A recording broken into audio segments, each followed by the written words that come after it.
श्री कृष्ण गोविंद हरे मुरारे, हे नाथ नारायण वासुदेवो। बोलिए श्री कृष्णचंद्र भगवान की जय, बोलिए पुरुषोत्तम भगवान की जय। धर्मानुरागी सज्जनों, पुरुषोत्तम मास महात्म के क्रम में आज 21वें अध्याय की कथा प्रारंभ करने चल रहा हूँ। आप सभी श्रद्धा और भक्ति के साथ इस कथा को सुने। इस कथा के श्रवण मात्र से सारे पाप कट जाते हैं। जब जन्म जन्मांतर का पुण्य उदय होता है तब पुरुषोत्तम मास महात्म की कथा सुनने का अवसर प्राप्त होता है। यदि आप हमारे चैनल पर पहली बार आए हैं तो चैनल को सब्सक्राइब अवश्य कर लें। यदि आपकी किसी अध्याय की कथा छूट गई है तो इस वीडियो के डिस्क्रिप्शन में अथवा चैनल के प्लेलिस्ट में जा करके आप उस कथा को सुन सकते हैं। आइए 21वें अध्याय की कथा प्रारंभ करते हैं। बोलिए वृंदावन बिहारी लाल की जय। एकविंशोऽध्यायः। वाल्मीकिर्वाचो अनलोत्तारणं कृत्वा प्रतिमायास्ततः परं प्राणप्रतिष्ठां कुर्वीतो ह्यन्यथा धातुरेव सा। प्रतिमाया कपोलौ दोषपृष्ट्वा दक्षिणपाणिना प्राणप्रतिष्ठां कुर्वीतो तस्यां देवस्य वै हरेः। वाल्मीकि जी पुरुषोत्तम मास में किस तरह से पुरुषोत्तम भगवान की पूजा करें, कैसे उनका मंडप बनाएं, कैसे वेदी बनाएं, किस तरह कलश पर भगवान पुरुषोत्तम और भगवती राधा की प्रतिमा स्थापित करें, वह सारी कथा इस अध्याय में बता रहे हैं। मुनि बोले प्रतिमा का अग्नितारण पूर्वक प्राण प्रतिष्ठा अवश्य करे। बिना प्राण प्रतिष्ठा के वह प्रतिमा केवल धातु की ही कही जाती है, उसमें देवता का अंश नहीं होता है। इसलिए चाहे स्वर्ण की हो, चाहे रजत की हो, चाहे ताम्र हो, किसी भी धातु की प्रतिमा हो, उसमें देवता की अग्नितारण पूर्वक प्राण प्रतिष्ठा अवश्य करानी चाहिए, तभी उसमें देवता का अंश समाहित होता है। दाहिने हाथ से प्रतिमा के दोनों कपोलों का स्पर्श कर भगवान हरि का स्मरण करते हुए उस प्रतिमा में प्राण प्रतिष्ठा करें। भगवान पुरुषोत्तम की प्रतिमा में तद विष्णु हो जो मंत्र वेद में दिया गया है उससे प्राण प्रतिष्ठा करनी चाहिए। तद विष्णु हो परमं पदगु सदा पश्यन्ति सूरयः दिवीव चक्षुरा ततम्मा इदं विष्णुर्बीचक्रमे त्रेधा निदधे पदं मा समूढमस्य पागुसुरे स्वाहा। विष्णोरराटमसि विष्णोः स्नप्त्रे स्थो विष्णोः स्यूरसि विष्णोर्ध्रुवोऽसि वैष्णवमसि विष्णवे त्वा। इस तरह से भगवान विष्णु के वेद मंत्रों से उस प्रतिमा में भगवान पुरुषोत्तम की प्राण प्रतिष्ठा करे। उस प्रतिमा के हृदय पर अंगूठे को रखकर हृदय में इन मंत्रों की प्राण प्रतिष्ठा करनी चाहिए। अस्य देवत्वमर्चायै स्वाहेति यजुरुरयन् मूलमन्त्रे रंगमन्त्रैर्वैदिकैरित्यनेन च प्राण प्रतिष्ठां सर्वत्र प्रतिमासु समाचरेत् अथवा नाम मंत्रैश्च चतुर्थ्यन्ते प्रयत्नतः। प्रतिमाओं में प्राण प्रतिष्ठा अवश्य करे। प्राण प्रतिष्ठा के समय देवता के नाम का चतुर्थ्यंत उच्चारण करे। स्वाहा पद अंत में जोड़कर तत्त देवताओं का अनुस्मरण करता हुआ प्राण प्रतिष्ठा करना चाहिए। प्राण प्रतिष्ठा के बाद भगवान पुरुषोत्तम का ध्यान करे। श्री वत्स चिन्ह से चिन्हित जिनका वक्षस्थल है, जो शांत हैं, नील कमल के समान हैं, 3 जगहों से टेढ़ी आकृत होने से सुंदर राधा के सहित पुरुषोत्तम भगवान का ध्यान करना चाहिए। देश काल को कहकर अर्थात संकल्प करके नियम में स्थित होकर मौन होकर पवित्र होकर षोडशोपचार से पुरुषोत्तम भगवान का पूजन करना चाहिए। देश कालो समुल्लिख्य नियतो वाग्यतां शुचिः षोडशैरुपचारैश्च पूजयेत् पुरुषोत्तमम्। आगच्छ देव देवेशो श्रीकृष्ण पुरुषोत्तमो राधया सहितश्चात्र गृहाण पूजनम् मम। श्री राधिका सहित पुरुषोत्तमाय नमः। इस तरह से भगवान पुरुषोत्तम और भगवती राधा का आवाहन करें। हे देव देवेश, हे श्री कृष्ण, हे पुरुषोत्तम, राधा के साथ आप यहाँ आइए और मेरे दिए हुए पूजन को ग्रहण करिए। श्री राधिका सहित पुरुषोत्तम भगवान को नमस्कार है, यह कहकर भगवान का आवाहन करें। हे पुरुषोत्तम, अनेक रत्नों से युक्त अर्थात जटिल सुवर्ण से विभूषित यह जो आसन है, इसे आप ग्रहण करें। नाना रत्न समायुक्तम कार्तस्वर विभूषितम आसनम देव देवेशो गृहाण पुरुषोत्तमो। इस तरह से भगवान को आसन दे।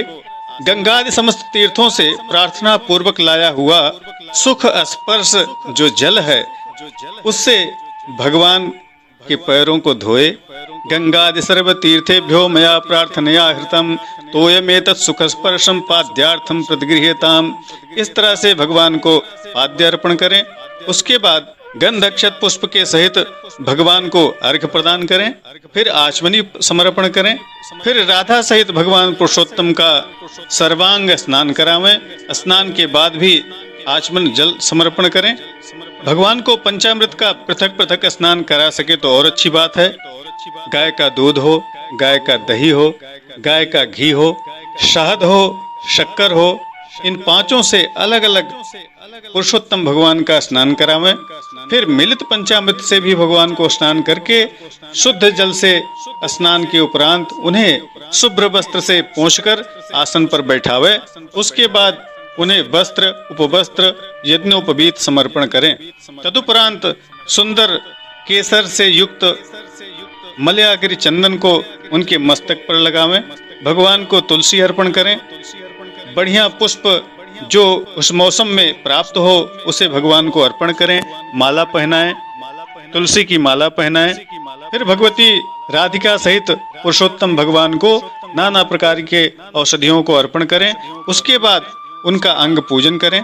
नंदात्मजो यशोदायास्तनया के शिशुदनः भूभारोत्तारकश्चैवो ह्यनन्तो विष्णुरूपधृक प्रद्युम्नश्च निरुद्धश्च श्रीकण्ठः सकलाश्रधृको वाचस्पति केशवश्च सर्वात्मेति च नामतः पादौ गुल्फौ तथा जानु जघने च कटी तथा मेढ्रं नाभिं च हृदयं कंठं बाहु मुखं तथा नेत्रे श्रेष्ठ सर्वांगो विश्वरूपेण मर्चयेत् पुष्पाण्यादाय क्रमशश्चतुर्थैर्जगत्पतिम्। नंद जसोदा के पुत्र केसी दैत्य को मारने वाले, पृथ्वी के भार को उतारने वाले, अनंत विष्णु रूप धारण करने वाले प्रद्युम्न, अनिरुद्ध, श्रीकंठ, वाचस्पति केशव और सर्वात्मा, इन नामों से उनके पैर, गुल्फ, जानु, जघन, कटी, मेढ्र, नाभि, हृदय, कंठ, बाहु, मुख, नेत्र, शिर और सर्वांग की पुष्पों से पूजा करे। इस प्रकार प्रत्यंग का पूजन करके फिर चतुर्थ्यंत केशवादि नाम मंत्रों से एक एक पुष्प हाथ में लेकर पुरुषोत्तम भगवान का पूजन करे। दिव्य वनस्पतियों के रस से बना हुआ गंध से युक्त उत्तम गंध समस्त देवताओं के सूंघने योग्य यह धूप है, इसको आप ग्रहण करें। ऐसा कह करके धूप समर्पण करें। हे भगवान, आप समस्त देवताओं की ज्योति हैं, तेजों में उत्तम तेज हैं, आप ज्योति के परम धाम हैं। ऐसा कहकर उन्हें दीप समर्पण करें। हे अच्युत, हे केशव, हे नारायण, आप मेरे द्वारा दिए जा रहे इस नैवेद्य को ग्रहण करें और हमें इच्छा अनुकूल वर को प्रदान करें। ऐसा कह करके भगवान को नैवेद्य समर्पण करें। नैवेद्य के बाद उन्हें जल दें, आचमन करावें। तदुपरांत जो उस समय में प्राप्त फल हों, उन फलों को भगवान को अर्पण करें। यदि बेल का फल मिले तो भगवान को बेल का फल चढ़ाएं। पुरुषोत्तम भगवान को राधिका के सहित तांबूल अर्पण करें और बोलें, ब्रह्मा के गर्भ में स्थित अग्नि के बीज अनंत पुण्य फल को देने वाले सुवर्ण को दक्षिणा रूप में आप ग्रहण करें। ऐसा कहकर भगवान को दक्षिणा दें। दक्षिणा यहाँ देने का तात्पर्य सिर्फ यह होता है कि यदि हम पूजा विधि में हमसे कोई त्रुटि हो रही हो तो उस त्रुटि के पूर्णता के लिए दक्षिणा भगवान को समर्पण किया जाता है। यदि हमें समयानुकूल अगर किसी द्रव्य में अभाव हो तो वह अभाव इस दक्षिणा से पूर्ण हो जाए, इसलिए पूजन के क्रम में दक्षिणा अर्पण का भी विधान है। तदुपरांत राधिका के सहित भगवान पुरुषोत्तम की आरती करे। शरद काल में होने वाले कमल के समान श्याम, तीन जगह से टेढ़े होने से सुंदर आकृति वाले देवेश राधिका के सहित हरि भगवान की मैं आरती करता हूँ, यह कहकर उन्हें नीराजन समर्पण करें। रक्ष रक्ष जगन्नाथ रक्ष त्रैलोक्य नायको भक्तानुग्रह करता तुम गृहाणे माम प्रदक्षिणाम। इस तरह से कहते हुए भगवान की प्रदक्षिणा करें, मंत्र पुष्पांजलि करें। यज्ञेश्वर देव यज्ञ के कारण यज्ञों के स्वामी हैं, आप गोविंद हैं, आपको नमस्कार हैं। इस तरह से कहते हुए पुष्पांजलि करें। यज्ञेश्वराय देवाय तथा यज्ञोद्भवाय च यज्ञानां पतये नाथो गोविंदाय नमो नमः।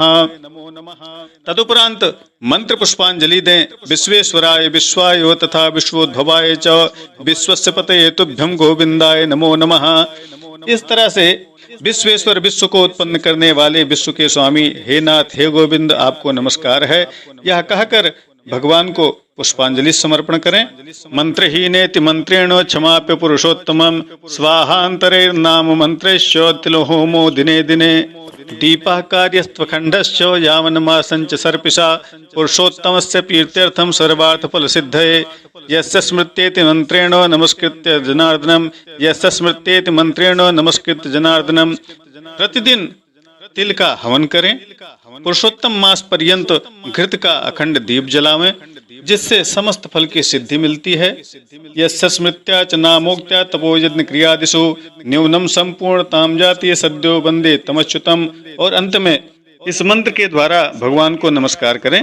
हे भगवान, आपके नाम के उच्चारण मात्र से सारा तप सारे यज्ञों का फल मिल जाता है। इस तरह इस हमारे कार्य में यदि कोई कमी रह गई हो तो मैं आपका नाम लेता हूँ, उससे यह कार्य अवश्य पूर्ण हो जाएगा। प्रमादात् कुर्वतां कर्मो प्रच्यवेता धुरेषु यतो स्मरणादेव तद्विष्णो संपूर्णं स्यादिति श्रुतिः। प्रमादवश इस कर्म में यदि कोई मुझसे भूल हो गई हो, चूक हो गई हो, तो वह आपका नाम लेने से पूर्ण हो जाता है। इसलिए मैं आपके नाम को लेता हूँ। ओम विष्णवे नमः विष्णवे नमः विष्णवे नमः।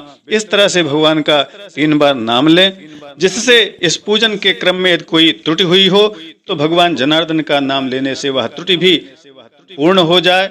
इस प्रकार इस पृथ्वी पर मनुष्य शरीर प्राप्त करके पुरुषोत्तम मास के आने पर वैष्णव ब्राह्मण को आचार्य बनाकर राधा के सहित श्री पुरुषोत्तम भगवान का जो पूजन कराता है, उसे हर्ष भक्ति धन धान्य पुत्र कलत्र सुख संतति सब कुछ प्राप्त होती है। इस पृथ्वी पर वह अतुल सुख को भोगकर अंत में भगवान के लोक को चला जाता है, वह मुक्त हो जाता है। श्री बृहन्नारदीय पुराणे पुरुषोत्तम मास माहात्म्ये श्री नारायण नारद संवादे दृढ़ धनोपाख्याने पुरुषोत्तम पूजन विधिर्नामैक विंशोऽध्यायः। बोलो वृंदावन बिहारी लाल की जय। इस तरह से भगवान के पूजा विधान के रूप में यह 21वां अध्याय संपन्न हुआ। इसमें वाल्मीकि ऋषि ने दृढ़धनवा को भगवान पुरुषोत्तम के सारे पूजा विधान को बताया, किस तरह से पुरुषोत्तम मास आने पर उनकी पूजा करनी चाहिए और इस पूजा के करने से निश्चित ही मनोवांछित फल की प्राप्ति होती है। इस तरह से भगवान में श्रद्धा और विश्वास रखते हुए उनका पूजन एवं व्रत करना चाहिए। बोलिए वृंदावन बिहारी लाल की जय। इसी के साथ इस अध्याय की कथा संपन्न होती है। चैनल को सब्सक्राइब लाइक शेयर कमेंट करना आप मत भूलिएगा। नमस्कार, जय विश्वनाथ। ओम नमो भगवते वासुदेवाय।